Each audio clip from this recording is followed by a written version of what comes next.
Kejadian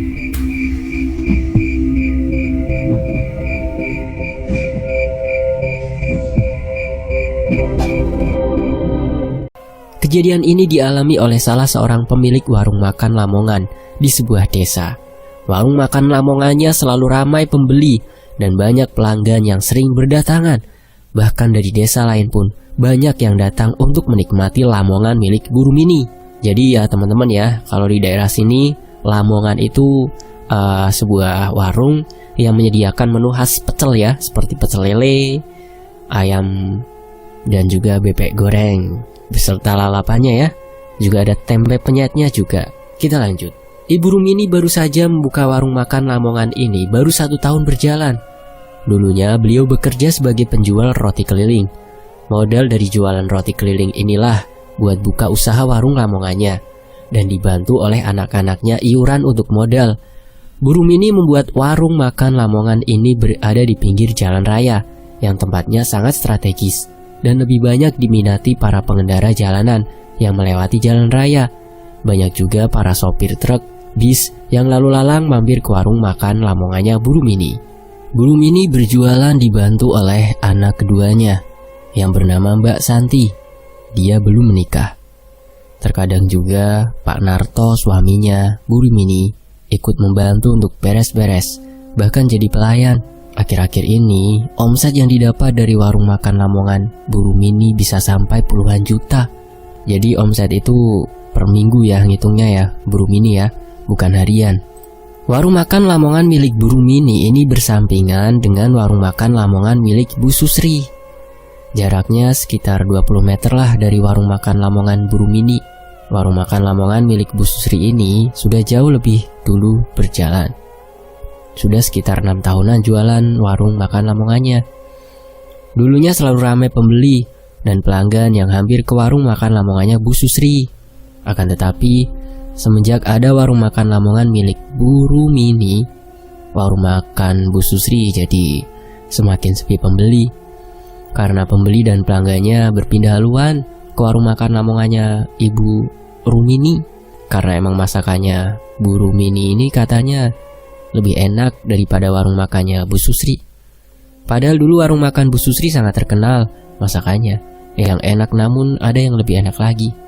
Bu Susri dan Rumini kebetulan juga rumahnya bertetanggaan, hanya berjarak 5 rumah di gangnya. Sebelum Bu Rumini membuka usaha warungnya, Bu Rumini dan Bu Susri akur-akur aja. Tapi semenjak Bu Rumi membuka usaha yang sama dengan Bu Susri, mereka jadi tidak pernah saling menyapa satu sama lain. Namun hal itu tidak membuat Bu Rumi patah semangat dengan omongan-omongan tetangganya yang dihasut oleh Bu Susri tentang Bu Rumi yang menyaingi warung makan Lamongan milik Bu Susri. "Warung makan aku ini tidak ada yang bisa menyaingi," ucap Bu Susri ketika itu. Singkat cerita, warung makan Lamongan Bu Rumi ini buka lebih awal dari biasanya, yaitu buka sekitar pukul 3 sore. Biasanya warung makan Bu Rumi ini buka pukul 5 sore. Dan siapa sangka buka lebih awal sudah ada banyak pembeli yang berdatangan mengantri. Padahal masakannya belum masak semua.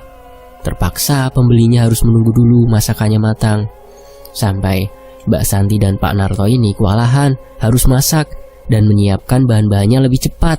"Sebentar ya bapak-bapak, ibu-ibu, sabar, masakannya belum matang," ucap Bu Rumini. Karena warung makan Lamongannya Bu Rumini ini masaknya selalu dadakan langsung di tempat warungnya, tidak dimasak terlebih dahulu dari rumah. Yang disiapkan dari rumah palingan bumbu-bumbu masakannya. Beberapa puluh menit kemudian akhirnya masakannya matang dan para pembeli pun kedapatan bagian masing-masing. Warung makan Bu Rumi ini biasanya buka sampai jam 10 malam saja. Tapi kalau malam minggu biasanya buka lebih lama, yaitu sampai jam 12 malam. Jarak rumah ke warung makannya tidak terlalu jauh. Mereka bertiga biasanya naik motor dari rumah ke warung. Bu Rumi berboncengan dengan Pak Narto, sedangkan Mbak Santi biasanya naik motor sendirian dengan perlengkapan masakannya yang dibawa dari rumah. Jalanan menuju ke warung makannya dari rumah harus melewati persawahan, perkebunan, dan kuburan. Singkat cerita, saat itu Bu Rumini pergi ke sebuah kebun. Sekitar pukul 2 sore, dia pergi ke kebun tersebut untuk mengambil daun kemangi untuk persediaan lalapan warung makannya. Bu Rumi pergi ke kebun tersebut sendirian, karena emang kebun itu banyak sekali pohon kemangi yang sengaja ditanam. Apalagi kebun tersebut terbuka untuk siapapun yang akan ke kebun itu. Dengan membawa tas keranjang yang berukuran sedang, Bu Rumi memetik daun kemangi dan dimasukkan ke dalam tas tersebut. Tak terasa daun kemangi tersebut sudah memenuhi setengah tas keranjangnya. Bu Rumi pun istirahat sejenak untuk melepas lelahnya karena panas terik matahari yang berada di tepat ubun-ubun. Dia duduk di atas tanah sambil mengibas-ibaskan caping topinya untuk mengusir rasa gerahnya. Tiba-tiba saja perut Bu Rumi terasa keroncongan, lapar. Memang sebelum berangkat ke kebun, dia belum makan siang. Karena dari siang, dia dan Mbak Santi sibuk menyiapkan bumbu-bumbu untuk bahan masakannya di warung. Biasanya yang mencari daun kemangi untuk lalapan itu Pak Narto. Tapi karena Pak Narto sedang tidak enak badan, jadi Bu Rumi sendiri yang mencari kemangi. Sedangkan Mbak Santi berbelanja bahan yang kurang. Bu Rumi bersandar di bawah pohon pepaya. Kebetulan pohon pepaya tersebut berbuah cukup banyak, dan salah satunya sudah ada yang ranum. Bu Rumi pun memetik buah pepaya tersebut karena untuk mengusir rasa lapar dan dahaganya. Ternyata buah pepayanya lembut dan manis. Bu Rumi pun menghabiskan semuanya tak tersisa sedikit pun. Setelah dirasa sudah kenyang dan rasa hausnya hilang, Bu Rumi melanjutkan kembali untuk memetik daun kemangi. Beberapa saat kemudian, akhirnya semua daun kemanginya sudah terkumpul penuh di dalam tas keranjangnya. Sekitar pukul 3 sore, Bu Rumi pun segera pulang ke rumah dengan membawa banyak kemangi. Biasanya, Bu Rumi mencari daun kemangi tersebut seminggu sekali, dan sekali metik langsung banyak. Singkat cerita, hari ini Bu Rumi membuka warung lamongannya sedikit lebih lambat, sekitar pukul 6:30 malam rencananya. Tiba-tiba saja sehabis maghrib, Bu Rumi mengeluh kalau perutnya sakit. Dia sampai bolak-balik ke toilet untuk buang air besar. "Ibu kenapa, Bu?" tanya Mbak Santi. "Gak tahu, Nduk, tiba-tiba perutnya mules terus," jawab ibu. Baru keluar dari toilet, Mbak Santi mendapati ibunya telah jatuh terkapar di lantai. "Bu, ya Allah, Bu!"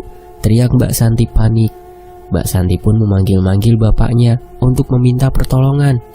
Setelah bapak datang, Bu Rumini langsung digendong bapak dipindah masuk ke kamar. "Ibu kenapa ini, San?" tanya Pak Narto. "Nggak tahu, Pak, tadi aku lihat ibu sudah pingsan," jawabnya. Melihat kejadian ini, akhirnya warung makan Bu Rumi terpaksa hari ini tutup sementara. Tiba-tiba Bu Rumi terbangun, tapi dia sepertinya kesurupan karena matanya melotot dan lidahnya dijulurkan ke depan seperti ular.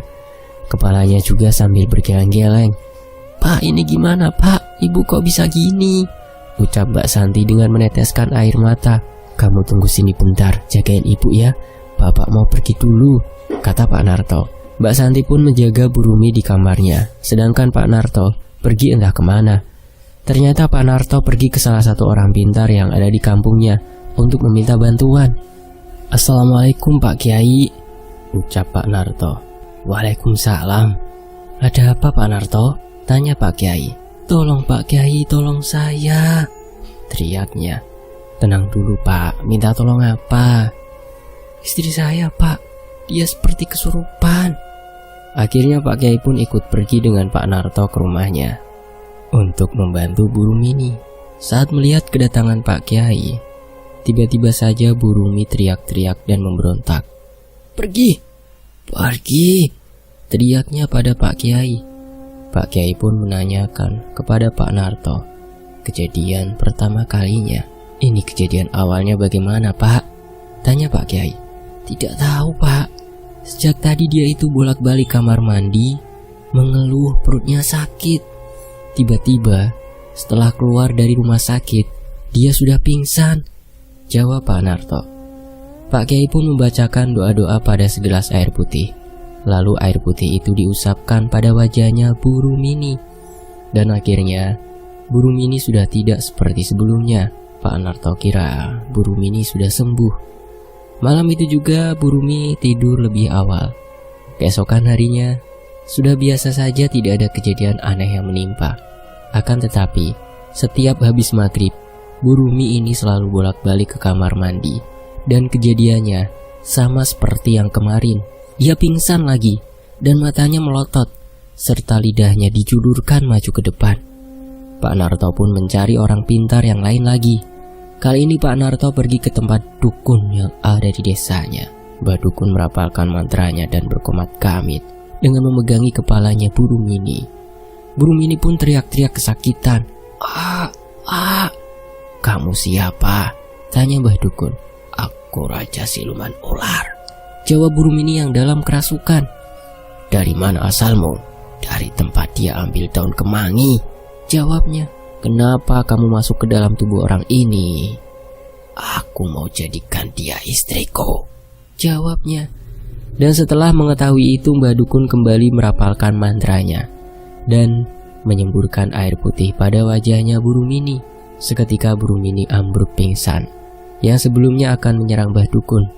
Kata Mbah Dukun, ada seseorang yang usil kepada burung mini karena punya dendam dan iri kepada burung mini. Pak Narto ketika berpikir, dan dia pun tahu siapa yang melakukan ini semua. Di sisi lain, sudah 2 hari ini warung makan Lamongan burung mini tidak buka.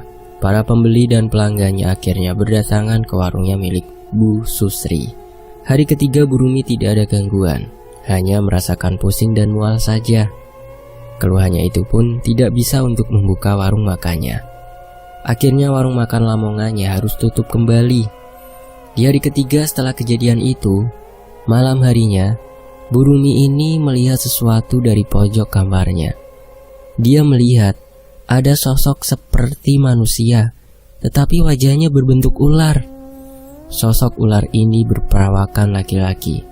Dia seperti akan mendekat ke arahnya burung mini. Pergi, pergi, teriak burung mini. Pak Narto dan Mbak Santi yang berada di depan mendengar teriakan burung mini pun akhirnya datang ke kamarnya. Ada apa, Bu? Tanya Mbak Santi. Tapi burung mini tidak menjawab dan wajahnya seperti ketakutan. Mbak Santi pun memeluk tubuhnya burung mini, sedangkan Pak Narto membacakan doa-doa. Setelah burung mini sedikit tenang, burung mini akhirnya menceritakan semua kepada Pak Narto dan Mbak Santi. Tadi ada sosok laki-laki dengan wajah ular, ucap burung mini. Dan setelah dari kejadian itu akhirnya burung mini sudah tidak mendapat gangguan-gangguan lagi. Dia pun bisa berjualan kembali di warung makan Lamongannya. Namun pembelinya jadi lebih sepi dari sebelumnya. Malah sekarang yang ramai itu warung makan Lamongannya Bu Susri. Singkat cerita, Mbak Santi dipersunting oleh kekasihnya dan mereka sekarang sudah menikah. 3 bulan kemudian, Mbak Santi sekarang tengah mengandung anak pertamanya. Usia kandungannya baru 2 bulan. Suaminya Mbak Santi ini bekerja di sebuah instansi swasta sebagai karyawan. Sedangkan Mbak Santi sampai sekarang terkadang masih saja membantu ibunya di warung. Padahal sudah dilarang burung mini, tapi dia masih saja ngeyel. Suatu ketika saat Mbak Santi pulang dari warung makan Lamongan ibunya, dia naik motor sendirian, melewati kuburan dan jalanannya pun sepi. Tiba-tiba saja sesampainya di rumah, saat sudah mematikan mesin motornya, pandangan Mbak Santi berubah menjadi putih semua. Bahkan rumahnya pun tidak terlihat oleh mata Mbak Santi. Semua ruangan rumahnya putih semua, seperti cahaya yang terang. Kejadian itu sekitar pukul 9 malam, karena Mbak Santi pulang lebih awal dari biasanya. Dia dalam ruangan rumahnya pun dia harus merembet dan meraba-raba dinding untuk pegangannya. Beberapa saat kemudian Mas Ari suaminya Mbak Santi datang. Dia baru pulang kerja karena mendapat lembur. Saat melihat istrinya kesusahan berjalan, Mas Ari pun menghampirinya. "Kamu kenapa, Dek?" tanya Mas Ari. Namun tiba-tiba saja Mbak Santi ambruk pingsan di tempat. Untungnya ada Mas Ari yang siap menangkap Mbak Santi. Mbak Santi pun digendong menuju ke dalam kamarnya. Beberapa saat kemudian Mbak Santi terbangun, tapi pandangannya kosong. Ditanya juga tidak menjawab, malah dia melotot dan seperti ingin mencekik leher Mas Ari. Dengan terpaksa, akhirnya tangan Mbak Santi diikat dengan menggunakan tali yang ada, agar tidak terjadi hal yang tak diinginkan. Karena panik dan bingung mau minta tolong kepada siapa, akhirnya Mas Ari pun menelpon ke salah satu saudaranya. Pak D-nya Mas Ari ini merupakan orang yang ahli spiritual. Kedua mertuanya juga sedang sibuk di warung makannya. Mereka tidak ada yang membawa handphone. "Halo, Pak D," ucap Mas Ari. "Iya, ada apa, Ri?" "Gini Pak D, aku mau minta tolong. Istri aku sepertinya kesurupan Pak D. Karena jaraknya yang jauh, akhirnya mengobati dengan cara jarak jauh." "Ya sudah, saya kirim dari jarak jauh saja ya. Kamu tempelkan handphonenya pada telinga kanan istrimu itu," ucap Pak D. Mas Ari pun menempelkan handphonenya pada telinga kanannya Mbak Santi. Terdengar suara Pak D-nya yang membacakan doa-doa, dan apa yang didoakannya Mas Ari tidak tahu dan tidak paham. Seketika Mbak Santi tidak memberontak kembali. Dia pun sudah sadar kembali. Mas Ari lalu mengambilkan segelas air untuk diminum Mbak Santi. "Ini, minum dulu Dek, biar tenang," ucap Mas Ari. Sebelumnya ikatan tali yang ada di tangannya dilepas terlebih dahulu. Mbak Santi pun meneguk air putih itu dengan perlahan-lahan. Lalu dia membaringkan tubuhnya di kasur untuk beristirahat. Sekitar pukul 10 malam. Akhirnya ibu dan bapak pulang dari warung makannya. "Assalamualaikum," tok tok tok tok. "Waalaikumsalam," jawab Mas Ari. "Bu, tadi Santi kesurupan, tapi sekarang sudah sadar. Tadi aku minta bantuan Pak D dari jarak jauh," imbuh Mas Ari. "Astagfirullah, memangnya awalnya bagaimana?" tanya Bu Rumini. "Tidak tahu Bu, aku baru pulang, tiba-tiba dia pingsan," jawab Mas Ari. Keesokan harinya, Mas Ari menanyakan kepada Mbak Santi apa yang terjadi tadi malam. "Kamu semalam kenapa?" tanya Mas Ari. "Gak tahu Mas, tiba-tiba saja sepulang dari warung, pandanganku jadi kabur semua. Semua ruangan rumah itu jadi putih terang. Di dalam cahaya putih itu, aku melihat ada sosok manusia berwujud kepala ular," jelasnya. Tiba-tiba Bu Rumini memotong pembicaraan Mbak Santi. "Ular itu pasti sama seperti yang dulu ibu lihat di kamar," ucap Bu Rumi. Singkat cerita, sore hari tiba. Bu Rumi dan Pak Narto bersiap-siap untuk pergi ke warung lamongannya. Tapi malam ini, warung lamongannya tidak ada pembeli satupun yang datang ke warungnya. Akhirnya Bu Rumi menutup warungnya lebih awal lagi dari biasanya. Saat sekitar pukul 12 malam, Bu Rumi mendengar ada suara lemparan batu di atapnya. Dan suara lemparan itu datang berkali-kali. Tapi semuanya sudah terlelap tidur. Akhirnya, karena penasaran, Bu Rumi pun keluar rumah untuk melihat apa yang terjadi. Saat melihat ke arah atap rumahnya, ternyata ada sosok ular besar yang melilit atap rumahnya, serta menjulurkan lidahnya maju mundur. Melihat sosok ular besar itu, Bu Rumi seketika gemetaran, dan langkah kakinya pun terasa berat dan susah digerakkan. Bu Rumi terus membaca doa-doa, dengan tubuhnya mulai keringat dingin. Tiba-tiba saja, ular besar itu menghilang entah kemana. Bu Rumi pun kembali ke kamar, berharap segera tidur.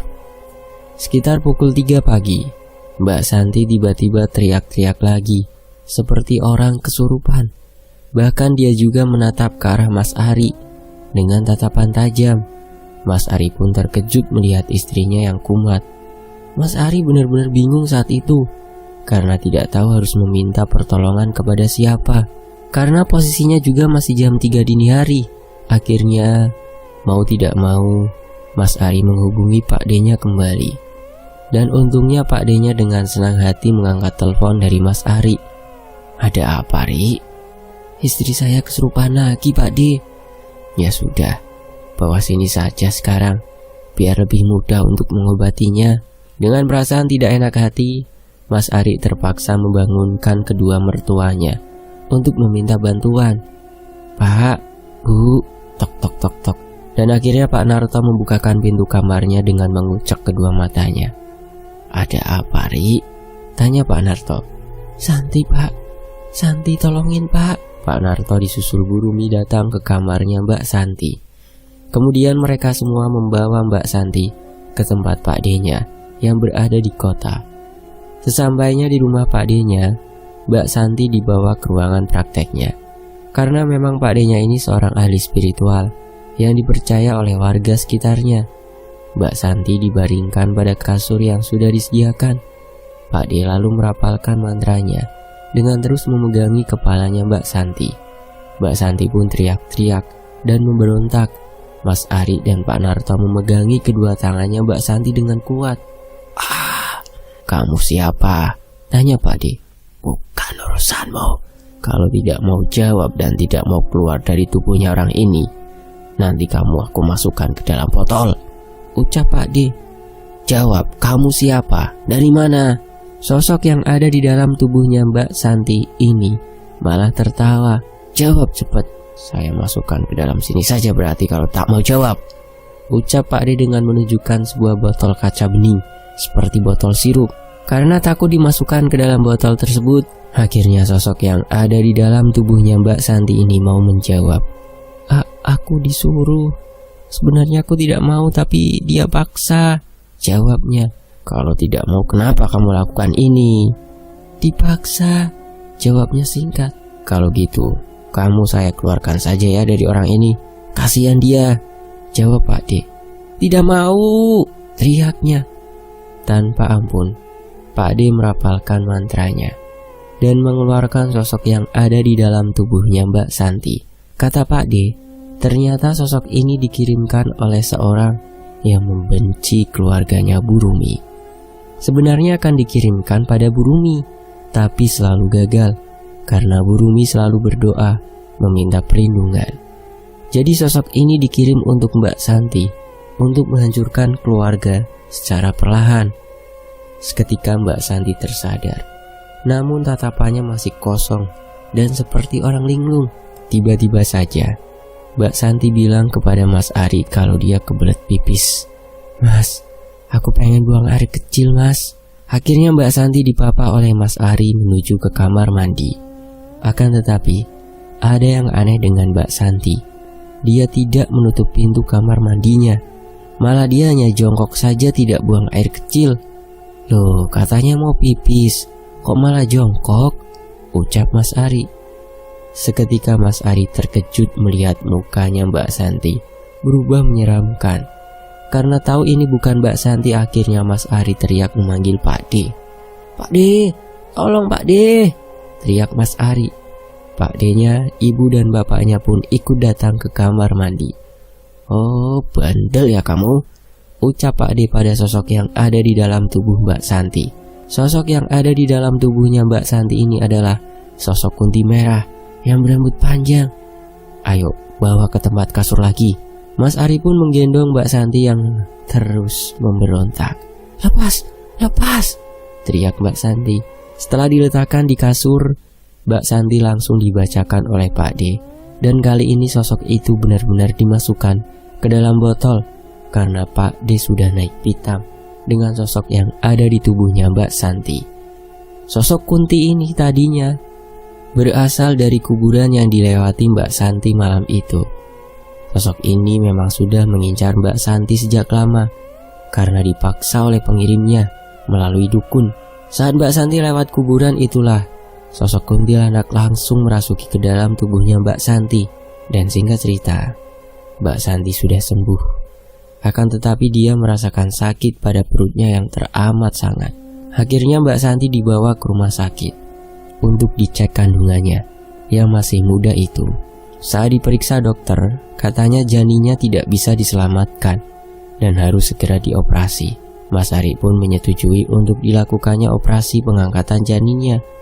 Karena merasa ada kejanggalan pada Mbak Santi, Mas Ari menanyakan kembali kepada Pak D. Kata Pak D, ternyata sebelumnya sosok kunti itu telah merusak dan memakan janinnya Mbak Santi. Janinnya Mbak Santi ini katanya dijadikan tumbal pesugihan penglaris pengirim sosok ke dalam tubuhnya Mbak Santi. Benar-benar kejam dan ingin menghancurkan keluarganya Bu Rumi. Dengan mengambil janinnya Mbak Santi dijadikan tumbal pesugihan penglaris, maka usaha yang dijalani si pengirim itu akan menjadi laris manis dan menjadi kaya raya mendadak. Karena merasa tidak bisa seperti ini, Mbak Santi dan keluarganya selalu melakukan sholat malam untuk meminta petunjuk dan pertolongan kepada Allah. Mereka sebenarnya sudah tahu siapa orang yang sengaja untuk menghancurkan keluarganya Bu Rumi. Akan tetapi, keluarganya Bu Rumi ini memilih untuk tidak dendam. Suatu ketika saat warung makannya Bu Rumi buka lebih awal, masih saja sepi pembeli. Semua pelanggannya berdatangan ke warung makannya Bu Susri. Bu Rumi pun terlihat lesu dan berputus asa. Tetapi Pak Narto memberikan saran kepada istrinya, "Sudahlah Bu, yang sabar. Kita harus ikhlas. Mungkin saja bukan rezeki kita saat ini," ucap Pak Narto. "Tapi Pak," jawabnya, "besok kita pergi ke orang pintar untuk menanyakan semua yang terjadi pada warung kita," ucap Pak Narto. Akhirnya Bu Rumi pun menyetujui hal itu untuk pergi ke orang pintar besok pagi. Keesokan harinya, Bu Rumi dan Pak Narto mendatangi ke rumah salah satu orang pintar. Sesampainya di rumahnya, mereka disambut dengan ramah oleh beliau. "Assalamualaikum Pak," ucap salam keduanya. "Waalaikumsalam. Silakan masuk Pak, Bu. Ada keperluan apa?"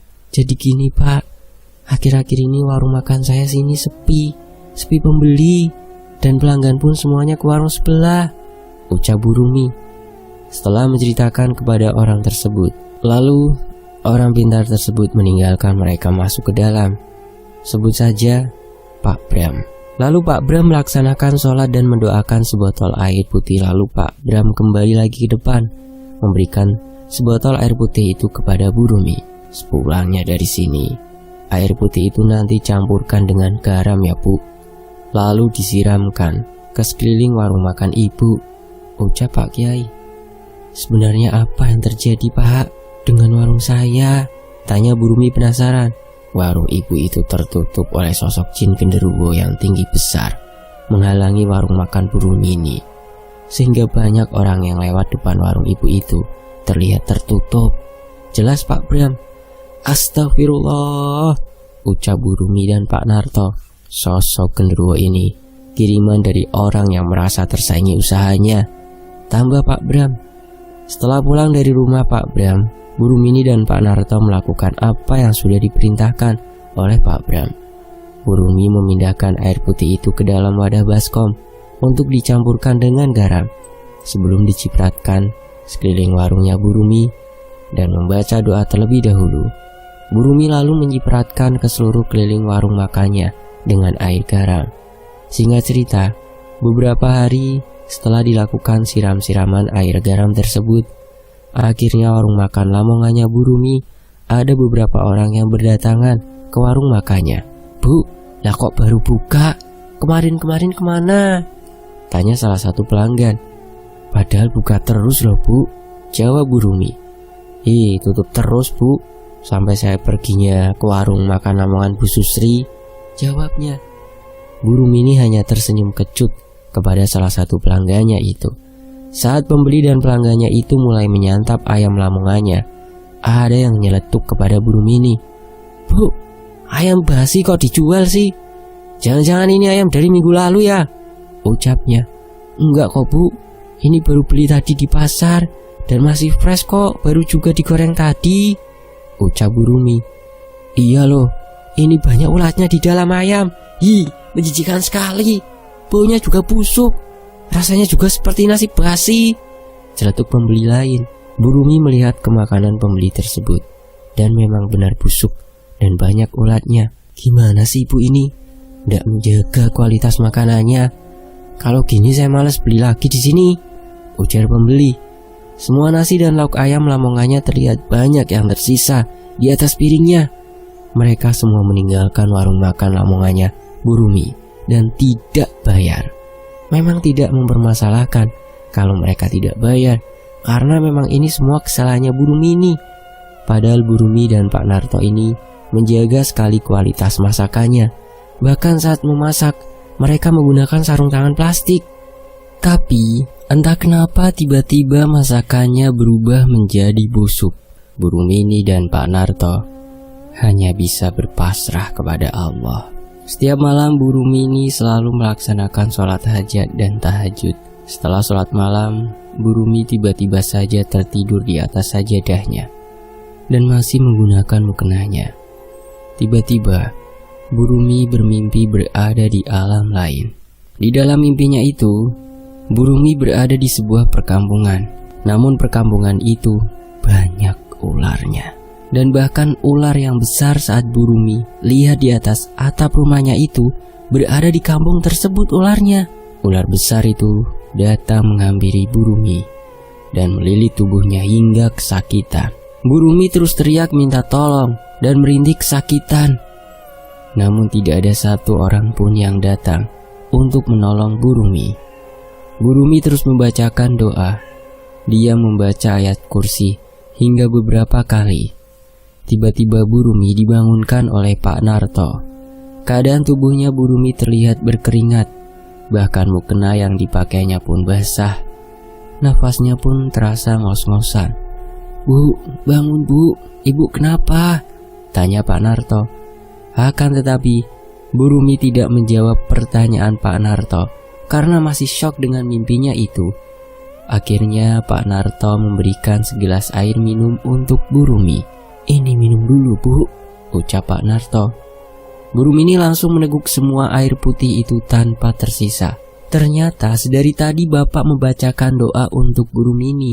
Karena Burumi ini dibangunkan tidak bangun-bangun, tubuhnya pun terasa kaku saat dipegang oleh Pak Narto.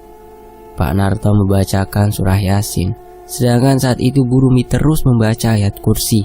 Itu yang membuat Burumi tersadar karena kekuatan doa keduanya dan atas izin Allah Subhanahu wa ta'ala. Setelah sudah tenang, akhirnya Burumi pun menceritakan semua tentang mimpi buruknya tadi. "Ibu mimpi di alam perkampungan lain pak.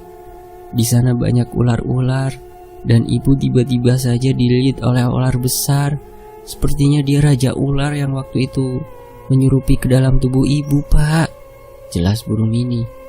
"Astagfirullah bu, untung saja ibu bisa bangun kembali bu," ucap Pak Narto. Singkat cerita, keesokan harinya warung Burumi buka kembali. Kali ini ada 3 orang laki-laki yang datang ke warung makannya Burumi. Kedua laki-laki itu mengatakan kalau nasi dan lauknya Burumi ini busuk. Tetapi satu dari mereka bilang kalau masakannya Burumi enak. "Bu, ini nasinya kok busuk ya? Ayamnya juga banyak ulatnya," ucap keduanya. "Punya aku enak-enak saja kok. Malah menurutku ini enak sekali," jawab satunya. Ternyata orang yang mengatakan ayam lamongannya Burumi enak itu, dia adalah orang pintar yang tahu kalau warungnya sedang diusili seseorang. Namanya Bang Joko. "Saya tahu kok bu, warung ibu ini sedang diusili oleh pesaing ibu," ucapnya.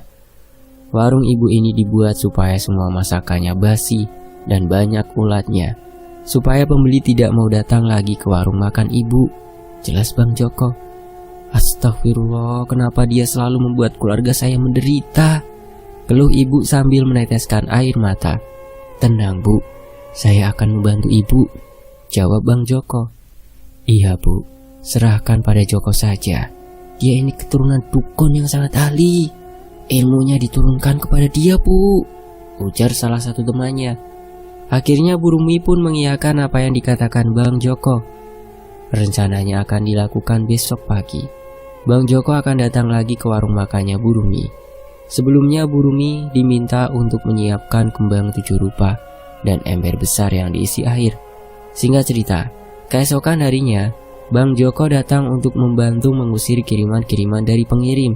Burumi pun sudah menyiapkan semuanya yang sebelumnya sudah diperintahkan oleh Bang Joko. Bang Joko lalu merapalkan mantra yang Burumi juga tidak tahu apa yang dibacanya. Bang Joko datang ke warung sendirian tanpa ditemani kedua temannya yang waktu lusa.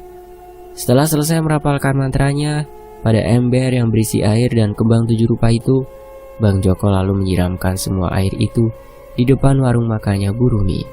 Setelah dilakukannya ritual tersebut, akhirnya warung makan milik Burumi tidak ada gangguan lagi. Dan makanannya pun sudah kembali semula, tidak basi, atau bahkan sudah tidak ada ulat-ulat lagi. Singkat cerita, Burumi tiba-tiba mendapatkan serangan kembali. Kali ini yang mendapat serangan ada di rumahnya Burumi dan keluarganya. burung mini kembali kesurupan. Matanya melotot dan bahkan lidahnya dimaju mundurkan seperti ular yang berbisa. Saat itu tepat pukul 12 malam, sehingga Pak Narto yang saat itu terbangun mendengar istrinya menjerit-jerit, meminta bantuan kepada Mbak Santi dan Mas Ari. "Santi, Ari, buka pintunya tolong!" teriak Pak Narto. Beberapa saat kemudian akhirnya Mas Ari dan Mbak Santi pun keluar dari kamarnya. "Ada apa, Pak?" tanya Mbak Santi. "Tolongin itu, ibu kesurupan lagi," ucap Pak Narto. Akhirnya Mas Ari menghubungi Pak D-nya untuk meminta tolong untuk menyembuhkan ibu mertuanya itu dari jarak jauh. Untungnya Pak D belum tidur dan mau mengangkat telepon dari Mas Ari. "Assalamualaikum Pak D, maaf mengganggu kembali waktunya." "Waalaikumsalam. Ada apa, Ri?" "Tolongin ibu mertua saya Pak D, dia kesurupan lagi."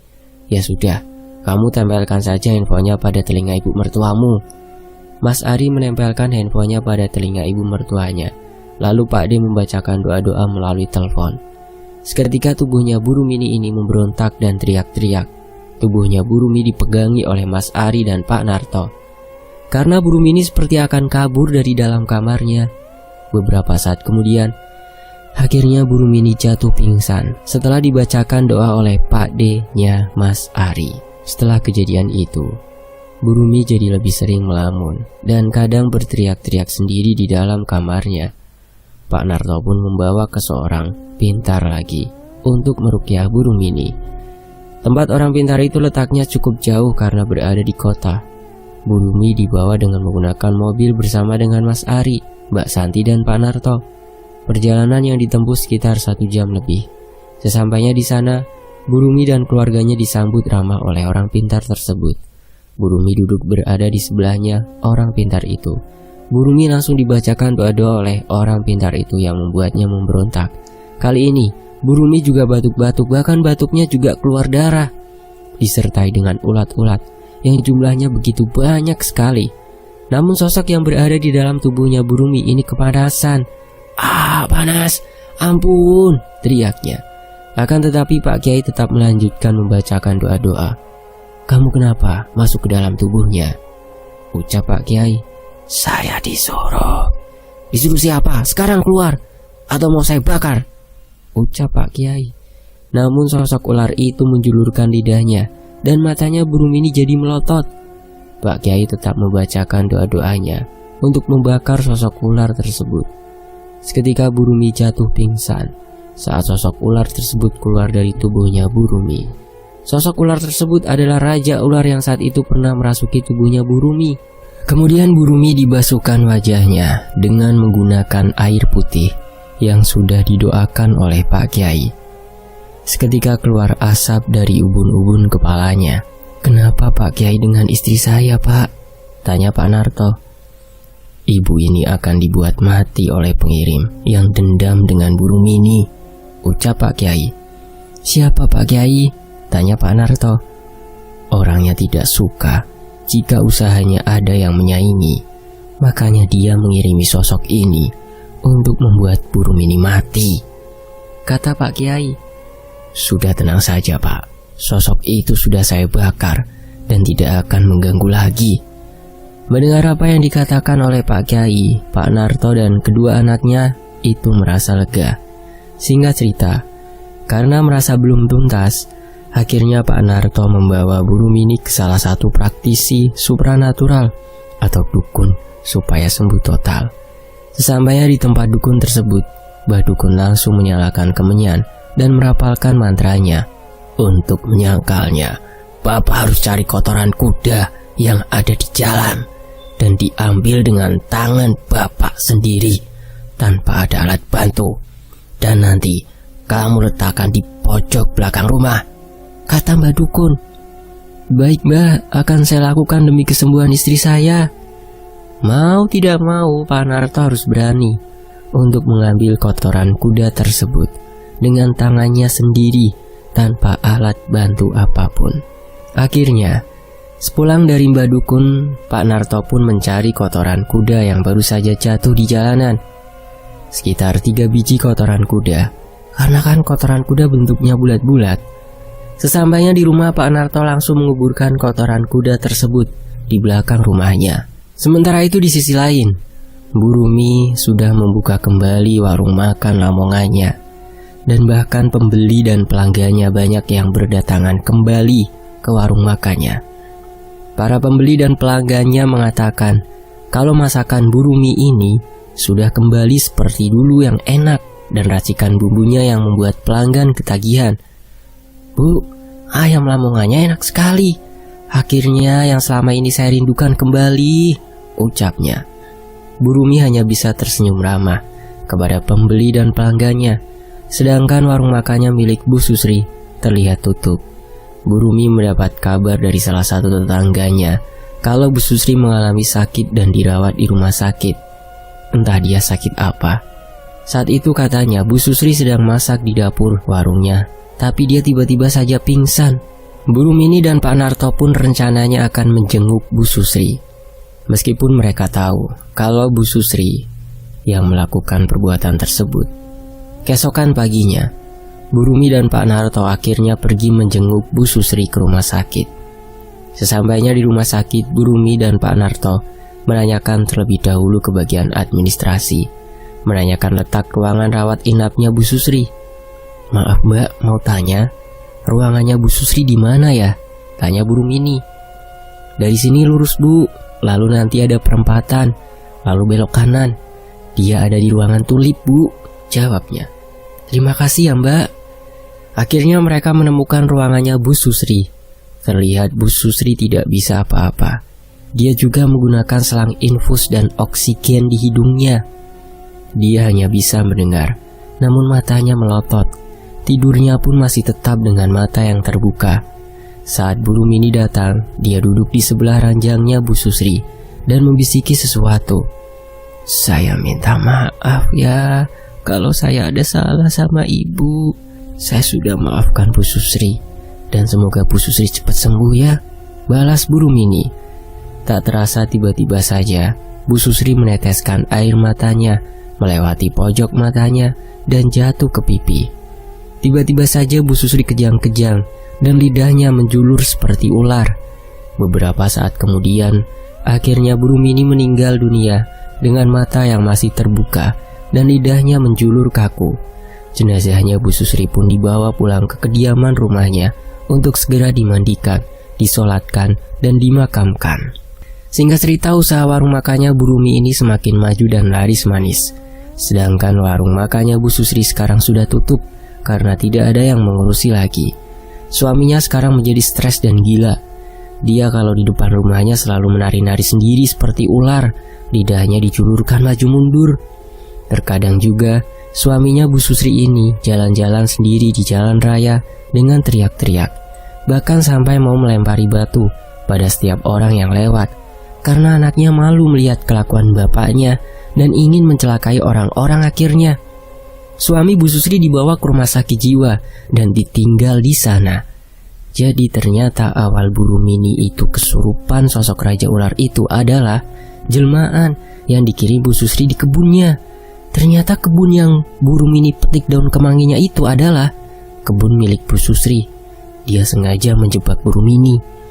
Raja Ular itulah jin yang sudah membuat perjanjian dengan Bu Susri untuk menghancurkan warung dan keluarganya.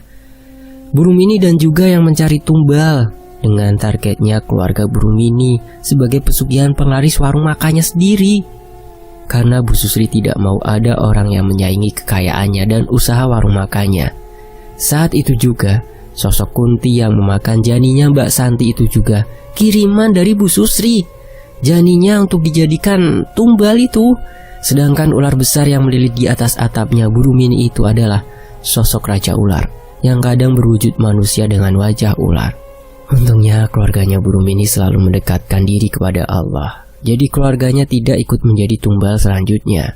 Sebenarnya saat Bu Rumi bermimpi dililit ular itu, dia yang akan dijadikan tumbal selanjutnya. Tetapi itu semua gagal. Bahkan kenapa makanan yang ada di warungnya Bu Rumi itu basi dan banyak ulat-ulatnya itu juga semua ulah dari Bu Susri. Itu semua karena Bu Susri merasa tersaingi dan tidak terima kalau pelanggannya berdatangan ke warung makannya Bu Rumi. Akan tetapi Bu Rumi sudah ikhlas menerima semuanya, serta bersyukur karena keluarganya bisa melewati ini semua dan tidak ada korban. Sekarang Bu Rumi dan keluarganya hidup damai dan usahanya semakin sukses. Bahkan sekarang Bu Rumi sudah membuka beberapa cabang di kota. Sedangkan anak-anaknya Bu Susri dan suaminya itu pergi dari desa dan meninggalkan rumah dan hartanya. Karena anak-anaknya ini telah menanggung malu oleh perbuatan orang tuanya sendiri. Mbak Santi juga sekarang tengah hamil lagi, dan usia kehamilannya sudah memasuki 7 bulan. Singkat waktu, sekarang Mbak Santi sudah melahirkan anak kembar yang lucu, dan Bu Rumi serta Pak Narto itu hanya di rumah saja, ke warungnya kadang-kadang, untuk mengecek kerja karyawannya. Karena memang sekarang Bu Rumi dan Pak Narto sudah memiliki beberapa karyawan. Dan semoga di kisah ini kita semua bisa mengambil pelajaran ya, bahwa setiap manusia rezekinya sudah diatur oleh Allah Subhanahu wa Ta'ala dan tidak akan pernah tertukar. Jadi jangan takut kalau rezeki kita diambil orang lain. Yang penting kita terus berusaha, berikhtiar dan berdoa. Semuanya kita serahkan kepada Allah dan jangan pernah mempersekutukan Allah. Di kisah ini ambil positifnya ya, yang negatifnya buang tuh. Yang pergi ke dukun untuk menyembuhkan penyakit, itu jangan ditiru ya. Fakta Sejarah pamit, sampai jumpa di kisah lainnya. Wassalamualaikum.